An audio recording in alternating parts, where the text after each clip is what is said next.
జగన్మోహన్ రెడ్డి గారి టూర్లకు సంబంధించి ప్రభుత్వం విధించిన ఆంక్షలు అయితే చూసాం. ముందు ఎలాంటి ఆంక్షలు లేకపోయినా తర్వాత మాత్రం ఆంక్షలు విధించారు రెంటపాల పర్యటన తర్వాత. ఇప్పుడు మళ్ళీ నెల్లూరు టూర్ ఉంటుంది అని ముందు నుంచి అనుకున్నారు. వాస్తవానికి అప్పట్లో కాకాని గోవర్ధన్ కలవడానికి వెళ్తారన్నప్పుడే అక్కడ హెలీప్యాడ్కి సంబంధించి సరైన ప్రదేశం ఇవ్వలేదు అనేది వాళ్ళు ఇచ్చినా సరే వీళ్ళు ఉపయోగించుకోలేదు. అదైతే వాయిదా పడుతూ వచ్చింది. తర్వాత నల్లబరెడ్డి ప్రసన్న కుమార్ రెడ్డి ఇంటి మీద దాడి జరిగింది, అప్పుడు వెళ్తారనుకున్నారు. తర్వాత వరుస అరెస్టులు. ఈ నేపథ్యంలోనే ఇప్పుడు ఆల్రెడీ అనిల్ కుమార్ మీద కూడా ఒక కేసు అయితే నమోదైంది. అంటే ఒక రకంగా నెల్లూరు రాజకీయాల్లో ఇప్పుడు కీలకం జగన్మోహన్ రెడ్డి అక్కడికి వెళ్ళడం అనేది. ఇటువంటి నేపథ్యంలో ఆయన టూర్ అయితే పెట్టుకున్నారు, ముహూర్తం అయితే ఫిక్స్ అయింది అనేది. కానీ దీని మీద కూడా గతంతో పోలిస్తే ఆంక్షలు వెసులుబాటు ఇచ్చారా, లేదంటే ఆంక్షలు కఠినతరం చేస్తున్నారా? ఒక రకంగా జగన్ పర్యటనలు అంటే ప్రభుత్వం, లేదంటే కూటమి ప్రభుత్వం, లేదంటే తెలుగుదేశం పార్టీ భయపడుతుందా, లేదంటే వాళ్ళనే భయపెడుతుందా? ఇది అంశం మీద చర్చించే ప్రయత్నం చేద్దాం. సార్, తాజాగా అంటే నెల్లూరు పర్యటన ఎప్పుడో జరగాలి, అది వాయిదా పడుతూ వచ్చింది. దానికి కారణాలు కూడా తెలుసు. మళ్ళీ ఇప్పుడు అనుమతి ఇచ్చినట్ట, లేదంటే అనుమతి ఇచ్చి ఏదో అంటారు కదా, మనం రోడ్డు మీద ఏదైనా వెళ్తున్నప్పుడు మామూలుగా వదిలేయడం వేరు, కాళ్ళకి బంధం వేస్తూ ఉంటారు, అది బంధం ఇక్కడ వాడకూడదేమో, అది వదలడం వేరు. ఆ టైప్లో ఏమన్నా జగన్కి ఒక బంధం వేసి వదులుతున్నారు ఆంక్షల పేరుతో? భవిష్యత్తులో వీళ్ళ జీవితాన్ని వీళ్ళు రాసుకుంటున్నారు. మనం విధిరాత ఎవరు ఆపలేరంటారు, తప్పించలేరు. అది ఇప్పుడు ఇవాళ నువ్వు చేసే చేష్ట రేపొద్దున నీకు రివర్స్ అవుతుంది. చంద్రబాబు నాయుడు గారు టూర్ వెళ్ళారు, లేదా లోకేష్ టూర్ వెళ్ళారు. లోకేష్ పాదయాత్రలో 10 మందే ఉండాలి, 5గురే ఉండాలి, 10 వాహనాలే ఉండాలి, నడవడానికి వీలు లేదు, లేకపోతే బస్సు ఎక్కి తిరగాల, బండి ఎక్కి తిరగాల, రోడ్డు మీద వెళ్ళడానికి వీలు లేదు, ఆకాశంలో తిరగాలి అని ఏమైనా పెట్టారా? పెట్టలేదు. లేదు. చంద్రబాబు నాయుడు గారు బస్సు యాత్రలు చేశారు. బస్సు ఒకటే ఉండాలి, వెనకాల ఎవడో ఎక్కకూడదు, చుట్టుపక్కల ఎవరు ఉండకూడదు, ఓ 10 మందికి మించి ఉండకూడదు, ఓన్లీ అచ్చెన్నాయుడు ఉండాలా, లేకపోతే అయ్యన్న పాత్రుడు ఉండాలని ఏమైనా చెప్పారా? లేదు కదా. ఆయన ఏ ఏరియాకి వెళ్తారో ఆ ఏరియాకి పర్మిషన్ ఇస్తారు. అయితే గీతే సహజ సిద్ధంగా ఉండేటటువంటిది నువ్వు ఉన్న రోడ్డు వరకే కన్ఫైన్ అవ్వాలి, ఇట్లాంటివి పెడతారు తప్పించి రిస్ట్రిక్షన్స్ అంటే కొన్ని సహజసిద్ధమైన రిస్ట్రిక్షన్స్ ఉంటాయి. భారీ శబ్దాలు వినిపించకూడదు, మందుగుండు సామాగ్రి పేల్చకూడదు, ఇట్లాంటివి సహజంగా ఉండే షరతులు అనమాట. అది ఎవరికైనా సరే, ఈవెన్ చావు పర్మిషన్లకు ఇచ్చినా అట్లాంటివి రాస్తారు అందులో. అది తప్పించి మరేమీ లేదు అక్కడ. ఉంటాయి సాధారణంగా. ఇప్పుడు పవన్ కళ్యాణ్ టూర్లు జరిగినాయి, దాంట్లో అంతే కదా. క్రేన్లు పెట్టి పెద్ద పెద్ద గజమాల మీద ఆపేసి ఎంత హడావుడి చేసి ఆపారా? పోనీ లేదు. నువ్వు ఏదైనా ఇంతే తిరగాలి, ఇంతమందే ఉండాలని ఏమైనా ఉన్నదే? లేదు కదా. కానీ అదేమో విధ్వంస పాలన, అదేమో అరాచక పాలన, అహంకారంతో కూడిన పాలన, అభివృద్ధిని నిరోధక పాలన, దుర్మార్గ పాలన. ఇప్పుడు నువ్వు వెళ్ళేటప్పుడు టాయిలెట్కి వెళ్ళాలంటే సోన్సో టాయిలెట్కి వెళ్ళాలా, ప్యాంట్ షర్ట్ వేసుకోవాలంటే ఈ కలర్ తీసుకుని వెళ్ళాలా, వెనకాల డ్రై కలర్ ఎట్లా వేసుకోవాలి, ఇది కూడా రేపు పొద్దున ఏమన్నా రాసిస్తే పోతుందేమో పోలీసులు. నువ్వు ఇక పైన మొహానికి పెయింట్ వేసి దాని పేరేంటి పౌడర్ రాసుకోకూడదు, ఇవి కూడా పెడితే పోతుందేమో. మరి మనం పోలీస్ శాఖలో ఉన్నామా, ప్రభుత్వంలో ఉన్నామా, లేకపోతే మనకేం సంబంధం లేదు, మేము ఏం చేసినా జనాలు వెర్రిగొర్రెలాగా నమ్మేస్తారు, మేము ఎట్లాంటి షరతులు పెట్టినా సరే దాన్ని గొప్పగా ప్రశంసించే విద్యావంతులైన మూర్ఖులు ఉంటారు, లేకపోతే చప్పట్లు కొట్టే మీడియా ఉంటుంది, మేము ఏం చేసినా కరెక్ట్, ఎదురోళ్ళు అందరూ రాక్షసులను రాసేటటువంటి మీడియా ఉంటుంది, కాబట్టి మేము ఎట్టబడితే అట్ట రాస్తామంటున్నారో తెలియదు. ఒక రాజకీయ పార్టీ ఇదేదో వ్యక్తి వ్యవహారం కాదు. ఒక పెళ్లి జరుగుతూ ఉంది, ఒక రోడ్డు మీదన పెళ్ళి, ఆ రోడ్డు మీద వెళ్ళేటప్పుడు ఇబ్బంది కాబట్టి ఆ రోడ్డులో నుంచి ట్రాఫిక్ ఇదంతా ఇబ్బంది అవుతుంది కాబట్టి ఆ ఏరియాలో ఇట్లాగే. వాస్తవంగా పర్మిషన్స్ అసలు ఎందుకు అడగాలి అంటే, పెద్ద నాయకుడు వచ్చినప్పుడు ఆ ఏరియాకి జనం మొబిలైజ్ అవుతారు కాబట్టి వాళ్ళందరినీ చుట్టుపక్కల రూట్లో నుంచి పొమ్మనమంటారు.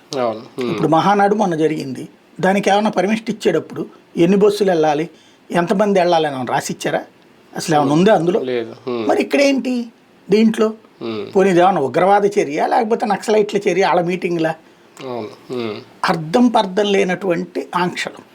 ఇది ఇవాళ నువ్వు ఇచ్చావు, పొద్దున జగన్ అనేవాడు మళ్ళీ అధికారంలోకి రాకుండా ఉంటే ఓకే, అధికారంలోకి వస్తే ఇప్పుడు నువ్వు 5గురికి పర్మిషన్ ఇస్తే రేపు అతను ఇద్దరికే ఇస్తాడు. ఇప్పటిదాకా రాజకీయంగానే ఫేస్ చేశాడు అతను, వ్యక్తిగత శత్రుత్వంగా ఫేస్ చేయలే. వ్యక్తిగత శత్రుత్వంగా ఫేస్ చేసింది ఓన్లీ ప్రతీకారం చూపెట్టింది ఒక్క చంద్రబాబు మీద. లేకపోతే అచ్చెన్నాయుడు వీళ్ళకి సంబంధించిన చట్టపరమైనటువంటి యాక్షన్సే. ఉమ్, చంద్రబాబు నాయుడు విషయంలో కూడా వ్యక్తిగతమైన చట్టపరంగా యాక్షన్ తీసుకుంది. ఉమ్, కానీ ప్రతీకారం అనేటటువంటి కాన్సెప్ట్ తన మీద తీర్చుకున్నారు కాబట్టి తను ప్రతీకారం తీర్చుకున్నారు. ఇప్పుడు జగన్ మీద ప్రతీకారం తీర్చుకుంటే మళ్ళీ జగన్ ప్రతీకారమే తీర్చుకుంటాడు. అంటే ఒక రాజకీయానికి అంతమే. జగన్మోహన్ రెడ్డి గారు ఈ పర్యటనలో దాదాపుగా 2 పర్యటనలో, ఒకటి ఆ విండ్ షీల్డ్ దెబ్బతిండడం కానీ హెలికాప్టర్ది, లేదంటే ఆ సింగమయ్య అనే వ్యక్తి మృతి చెందడం కానీ, ఈ నేపథ్యంలో శాంతి భద్రతల దృష్ట్యా ఎందుకు ఈ ఆంక్షలు పెడుతున్నారు అధికారులు? రెండింటికైతే అధికారులను సస్పెండ్ చేయాలా, వాళ్ళని ఉద్యోగాలు తీసేయాలి, రిపీట్ కాకుండా ఉండడానికి వాళ్ళని తీసేయాలంటున్నా.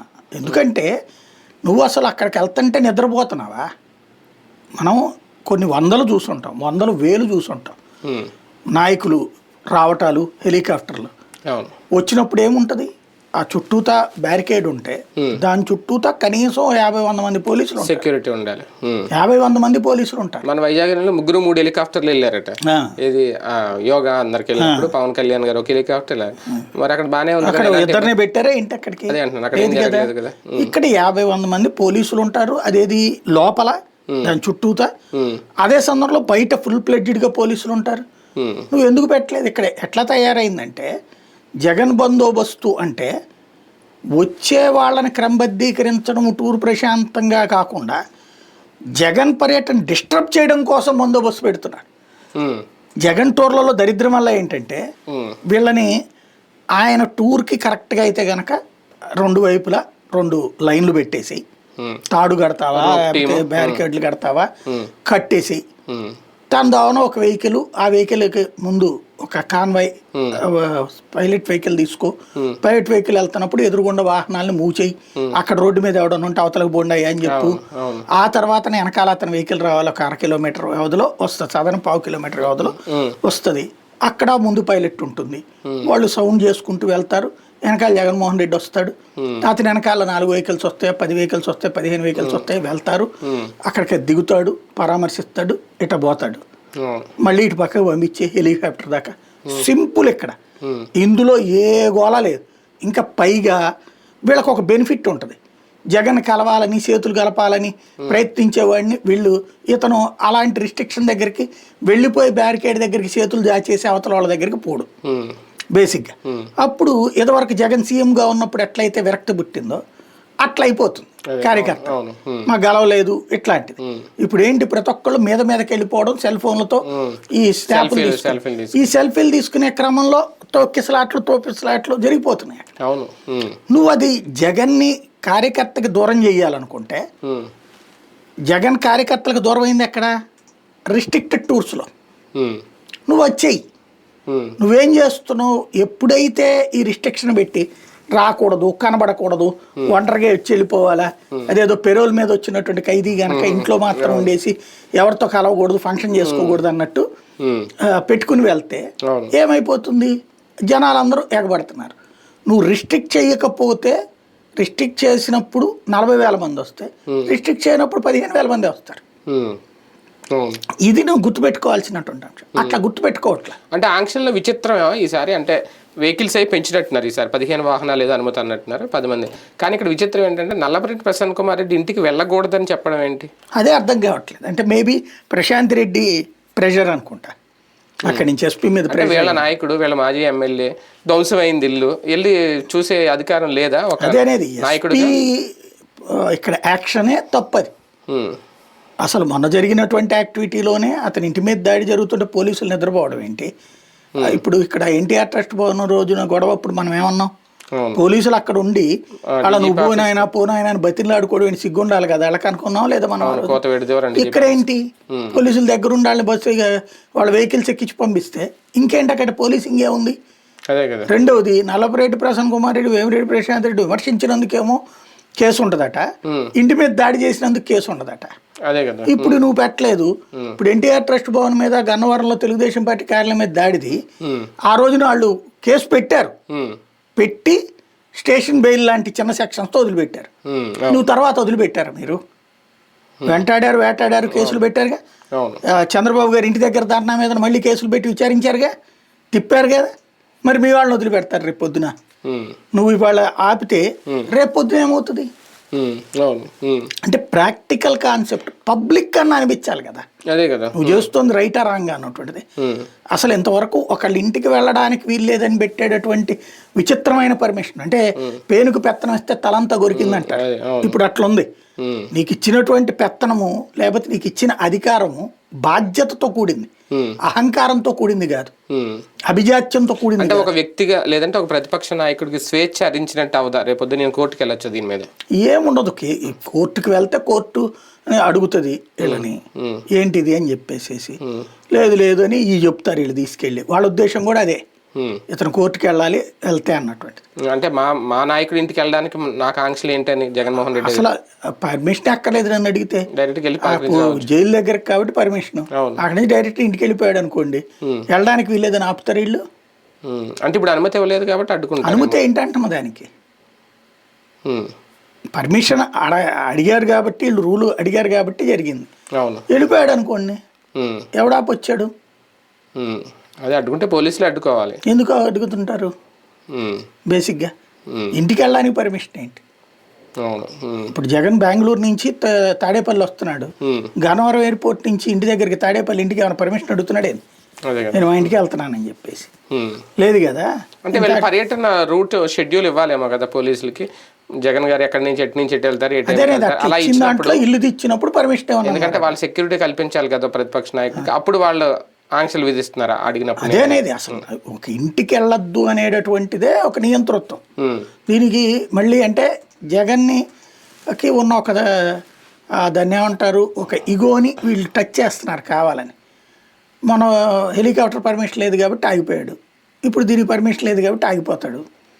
అప్పుడు కార్యకర్తలో ఒక సింబాలిక్ సందేశం తీసుకెళ్లాలనుకుంటున్నారు వీళ్ళు. చిత్తూరులో వెళ్ళిపోయాడు, పర్మిషన్ ఉంది కాబట్టి వెళ్ళాడు, ఇక్కడ పర్మిషన్ లేదు కాబట్టి ఆగాడు. అంటే అతని ఇగో చూసారా? మామూలుగా కాదు, క్యారెక్టర్ మీకోసం ఉండడు, కార్యకర్తల కోసం కాదు అనే సందేశం ఇవ్వాలనుకుంటున్నారు. ఇప్పుడు రేపు ఆ జైలు దాకా వెళ్ళేసేసి నల్లపరెడ్డి ప్రసన్న కుమార్ రెడ్డి ఇంటి దగ్గరికి వెళ్ళలేదు, లేదా టోటల్ టూర్ క్యాన్సిల్ చేసుకున్నాడు. అదిగో చూసారా అతన్ని మెంటాలిటీ. హెలికాప్టర్ లేకపోతే పోడు అనమాట, లేకపోతే పర్మిషన్ లేకపోతే పోడు అనమాట. ఇతని దగ్గర తెగింపే ఉంది, పులి కాదు పిల్లి. ఇది సోషల్ మీడియాలో ట్రోల్ చేయడానికి ఒక వెపన్గా వాడటానికి ఈ ప్రయత్నం చేసి ఉండొచ్చు. కానీ కూటమిలో లేదంటే తెలుగుదేశం పార్టీ జగన్ టూర్లు అంటే ఏమన్నా భయపడుతుందా? లేదంటే ఇప్పుడు ఆయన్ని నియంత్రించాలనుకుంటే ఎన్నాళ్ళు నియంత్రించగలుగుతారు ఇలాగా? అంటే ప్రాక్టికల్గా ఒక్కటి, Jagan way of politics different, Chandrababu garu way of politics different. Pawan Kalyan తన రోడ్డు ఎక్కితే ఎగబడే జనాన్ని చూడాలనుకుంటాడు. జగన్ అంతే. చంద్రబాబు నాయుడు గారి దానికి వచ్చేటప్పుడు అట్ట ఎగబడి వచ్చేవాళ్ళు తక్కువ. లోకేష్ అయినా చంద్రబాబు గారైనా ఎగబడి వాళ్ళని చూడాలి అని వచ్చేవాళ్ళు తక్కువ. పార్టీ కార్యకర్తలు వస్తారు, సాధారణ ప్రజలు వీళ్ళు ఎగబడి వచ్చేటటువంటి తక్కువ. అంటే వాళ్ళకి వచ్చే క్రౌడ్ వేరు, వీళ్ళకి వచ్చే క్రౌడ్ వేరు. అది సిస్టమేటిక్, అది అనార్గనైజ్డ్. ఇది అనార్గనైజ్డ్, అది ఆర్గనైజ్డ్ క్రౌడ్. కాబట్టి ఈ అనార్గనైజ్డ్ క్రౌడ్ అన్నటువంటి దాని విషయంలో ఎంత రిస్ట్రిక్ట్ చేస్తే అంత ప్రమాదకరం. బేసిక్గా వీళ్ళిద్దరి విషయంలో కూడా పవన్ కళ్యాణ్ ఇప్పుడు ఆ రోజున ఆపే ప్రయత్నం చేశారు వీళ్ళు, అదేది విప్పటం వెళ్ళడానికి ప్రయత్నం. పవన్ వెళ్తే ఎగబడి వెళ్ళారా లేదా? అక్కడ ఇంకొంచెం జనం ఉంటారు కదా, అట్లాగే ఇతందైనా సరే. కాకపోతే విప్పటం వెళ్ళడాన్ని ఆపినటువంటి దాన్ని అరాచకం అని చెప్పి విధ్వంస పాలన అన్న పవన్ కళ్యాణ్ ఇవాళ ఇట్లా పదే పదే జగన్ని రిస్ట్రిక్ట్ చేస్తుంటే నోరు మీద పట్టలేదు. ప్రజాస్వామ్యంలో నీ దగ్గరకు వస్తే మాత్రం ప్రజాస్వామ్యం కనబడుతుందా, లేదా జగన్ తీసుకునే నిర్ణయాల్లోనే అప్రజాస్వామికం కనబడుతుందా? నువ్వు తప్పు ఎప్పుడు ఎవరిదైనా తప్పు చెప్పు, ఏంటో ఇది అని అడగాలి. నువ్వు పనులను చేసుకొని నువ్వు ఎందుకు కెలుకుతున్నావు అనవసరంగా అని అడగాలి. అప్పుడు అత్యాచారం జరిగితే వామ్మో, ఇప్పుడు అత్యాచారం జరిగితే కనుక అసలు అవన్నీ సాయసిద్ధం పోలీసులు చేస్తారనేటటువంటి ధోరణికి వెళ్తే ఇంకేముంది నీ ఆల్టర్నేటివ్ లీడర్షిప్ అనేటటువంటిది. తను మాట్లాడాలి ఇట్లాంటి వాటిట్లో. అసలు ఏంటి అనిత్ గారితో కూర్చుని ఏంటండి ఇది, అతను అనవసరంగా మీరు హీరోయిన్ చేస్తున్నారు ఎందుకని అడగాల. ఆయన అడగట్లేదు. సరే బీజేపీ ఎట్టాగు పట్టించుకోదు, అప్పుడు మాట్లాడదు ఇప్పుడు మాట్లాడుతుంది. కాబట్టి వీళ్ళు ఏం చేసేది అదే కరెక్ట్ అనుకుంటున్నారు. ఇన్ని రిస్ట్రిక్షన్స్ నేపథ్యంలో తాజాగా గవర్నర్ని కలగడం జగన్మోహన్ రెడ్డి గారు కలయికలో రెండో కోణం ఏదైనా ఉందా? దానికి సంబంధం లేదు. నేను అనుకోవడం ఏంటంటే మోడీతో డైరెక్ట్ అపాయింట్మెంట్స్ దొరుకుతూ ఉండకపోవచ్చు ఇప్పుడు. మోడీని గతంలో కలిసినట్టుగా ఇప్పుడు అపాయింట్మెంట్ దొరుకుతూ ఉండకపోవచ్చు. కొంత ఇప్పుడు డిపెండెంట్ అయ్యి ఉండటం మూలంగా తెలుగుదేశం పార్టీ ఇదివరకు అయితే కనుక పట్టించుకోకుండా 14-19లో ఫుల్ మెజారిటీ వాళ్ళకి వచ్చింది కాబట్టి అపాయింట్మెంట్ అడిగినప్పుడు ఇస్తానే వచ్చారు. అదే కదా ఇలా గొడవకి కారణం కూడా అయింది. అయితే ఈ ట్రిప్ వచ్చేటప్పటికి అట్లా కాకుండా కొంత కంట్రోల్ చేస్తుంటారు వీళ్ళు. ఇప్పుడు మరి మోడీకి తన మెసేజ్ వెళ్ళాలి, ఏకైక ఫోన్ కాల్ ఈయన అయి ఉండాలి గవర్నర్. ఎందుకంటే వీళ్ళు తన వ్యాపారాలని ఇప్పుడు వాస్తవంగా ఇదివరకు కూడా జగన్ని రిస్ట్రిక్ట్ చేయడానికి చేసిన ప్రయత్నం ఏంటి, అప్పుడు సిబిఐ కేసులు ఈడీ కేసులు పెట్టి అతని వ్యాపారంలో చేతుల్లో డబ్బులు లేకుండా చూసే ప్రయత్నం చేశారు. ఇప్పుడు అదే ప్రయత్నం చేస్తున్నారు, ఆర్థిక మూలాలు దెబ్బతీసేటటువంటి ప్రయత్నం. అందుకనే ఆవిడని కూడా వెంట పెట్టుకుని వెళ్ళారు. యాక్చువల్గా ఏంటంటే ఆయన సీఎంగా ఉన్న టైంలో దాన్ని ఏమంటారు పండగలప్పుడు భార్యను తీసుకుని వెళ్ళి శుభాకాంక్షలు చెప్పి రావడం చూసాం. ఆయన అప్పుడు ఈయన ఉన్నప్పుడు కూడా నజీర్ గారు ఉన్నప్పుడు కూడా కొత్తలో కదా వెళ్ళారనమాట. ఫస్ట్ వచ్చినప్పుడు కొత్తల్లో, తర్వాత ఏదో అకేషన్ కూడా వెళ్ళారు. అదేది దాన్ని ఏమంటారంటే ప్రోటోకాల్ సిస్టంలో ఫాలో అయినటువంటి అలాంటి కాన్సెప్ట్లో 1-2 సార్లు వెళ్ళారు. ఇప్పుడు వెళ్ళటం అనేటటువంటిది అది కూడా భారతీయ సిమెంట్స్ లో మన సోదాలు, ఈ వాళ్ళ దాంట్లో సోదాలు, వీటన్నిటి సోదాల తర్వాత ఆ డీటెయిల్స్ అన్ని తీసుకుని వెళ్ళి ఎక్స్ప్లెయిన్ చేశారని చెప్తున్నాడు. ఒకటేంటంటే లీగల్ గా జడ్జి గారికి ఆయన జడ్జిగా చేశాడు కదా, సుప్రీంకోర్టు జడ్జిగా చేశాడు కాబట్టి అందులో ఉన్నటువంటి సాధ్యాసాధ్యాలు ఏంటో తెలుస్తుంది. కాబట్టి ఆయన నోటీస్కి తీసుకెళ్తే ఆయన ప్రభుత్వంతో మొక్కంటాడు అనేదన్న ఐడియా అయి ఉండొచ్చు. అంటే భారతీ గారిని తీసుకెళ్ళడం లేదా స్పెషల్ రీజన్ ఒక పక్క ఈయన అరెస్ట్ చేస్తారని ప్రచారం జరుగుతున్న నేపథ్యంలో ఆవిడని తీసుకుని వెళ్ళి ఏం చర్చించి ఉంటారు.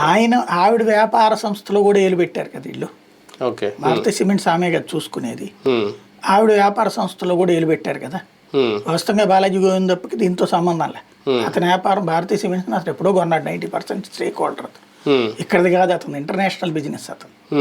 అతన్ని ఏడిపిస్తున్నారు వీళ్ళు. అది ఇక్కడ గుర్తు చేయడం. ప్రభుత్వం మీద ఫిర్యాదు చేయడానికి వెళ్ళారనే కోణంలో చూడొచ్చా? అంతే కదా, నిజంగా ప్రభుత్వం మీద ఫిర్యాదుకి. లిక్కర్ స్కామ్ మీదేనా? అది ఇంకేమేమి ఉన్నాయో మరి, ఇంకేదన్నా ఇప్పుడు అదే బాగా ఇది ఉంది కాబట్టి దాని మీద లిక్కర్ స్కామ్ మీద ఫిర్యాదు చేసేది ఏముంటది? ఇట్లా మా ఇబ్బంది పెడుతున్నారు, ప్రభుత్వం ఇబ్బంది పెడుతుంది మా నాయకుల్ని. దాంట్లో ఏమైనా ఉంటుంది, చట్ట ప్రకారం వెళ్తుంది అంటారు. నేను అనుకోవడం అయితే ఓన్లీ ఇలాగా భారతీయ సిమెంట్స్లో ఏలు పెట్టడం అన్న పాయింట్. ఎట్లాగూ ఇప్పుడు రేపు మాపో వాసుదేవరెడ్డిని అప్రూవర్గా చూపించి జగన్ని రాద్దామని చూస్తున్నారు. నువ్వు ఎన్ని అప్రూవర్లు పెట్టినా కేసులో జగన్ పెట్టాలంటే ముందు ఇందులో ఒకటే, జగన్ని అరెస్ట్ చేయాలంటే వీళ్ళు ఒక 500 కోట్లు కనీసం ఒక 100 కోట్లు త్యాగం చేయాలి. జగన్ ఇంటి వెనకాల ఏ గొయ్యో దవ్వి అందులో ఏ గోతాలో పెట్టి వీళ్ళు ముందు రోజున, ఆ తర్వాత రోజున వెళ్ళి అది వెలికి తీసినట్టు చూపించి ఇదిగో జగన్ ఇంటి వెనకాల దాచేవాడు, లేకపోతే అక్కడే ఆయన ఇంటి వెనకాల ఫ్లాట్లు ఉన్నాయి కదా అపార్ట్మెంట్, అందులో తెలుగుదేశం వాళ్ళవి కూడా ఉన్నాయి కొంతమంది. అట్లాంటి వాళ్ళ దగ్గర ఎక్కడన్నా పక్క నుంచి ఆ పక్క ఇంట్లోకి డబ్బులు ఏమన్నా వేసి నోట్ల గట్ల అట్టపెట్టలో లేకపోతే ఇయ్య పెట్టేసేసి ఇప్పుడు అకస్మాత్తుగా తెలుసుకున్నాము ఇందులో ఎవరో చెప్పిన దాని మీదన ఇంకా డబ్బులు ఉన్నాయి, జగన్ దగ్గర 100 కోట్లు దొరికినాయి అని చెప్పి 5 కోట్లు 10 కోట్లు అయితే కూడా కుదరదు. కనీసం 100-200 కోట్లు రెడీ హ్యాండెడ్ గా పట్టుకున్నట్టు చూపించాలి అక్కడ. అంటే ముందు లైట్ తీసుకున్నా మిథున్ రెడ్డి అరెస్ట్ తర్వాత ఏమన్నా జగన్మోహన్ రెడ్డిలో ఈ కేసు మీద సీరియస్నెస్ కనిపించిందా? అతన్ని అరెస్ట్ చేస్తారు అంటే ఫీల్ అయ్యే క్యారెక్టర్ కాదు. అవునా? ఫస్ట్ ఇంకొంచెం తొందరగా చేయమంటాడు, ఏమవుతుంది 4 రోజులు జైల్లో ఉంటాడు. కార్యకర్త ఇప్పటిదాకా ఒక్కొక్కళ్ళు చేరుతున్నారు. జగన్ జైలు పాలయ్యాడు అంటే గనక శాంతం ఇంతకు ముందు వదిలేసిన ప్రతి కార్యకర్త రోడ్డెక్కుతాడు. ఇప్పుడు చంద్రబాబు నాయుడు గారిని అసలు పట్టించుకోలేదు. అంటే ఒకప్పుడు అంటే అప్పుడు షర్మిల గారు లేదని విజయం సపోర్ట్ ఉంది, ఆయన జైల్లో ఉన్నా.